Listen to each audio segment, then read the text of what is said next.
into a very dangerous docket.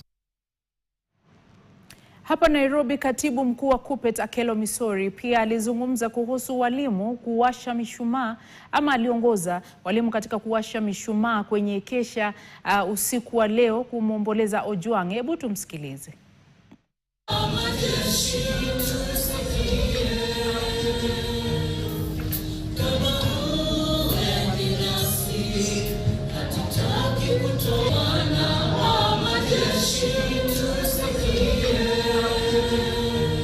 We stand here to condole with Ms. Ojwang's family, friends, colleagues, and all those who knew him.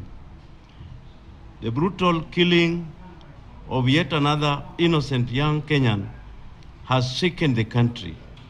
As a union, we recognize the pain, the fear, the anger, and the despair that many Kenyans are feeling right now.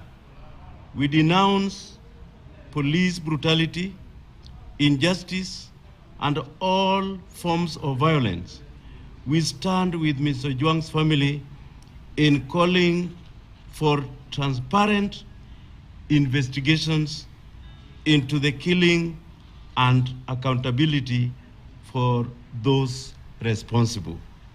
The killing of a young, promising teacher who was committed to helping children is simply unacceptable.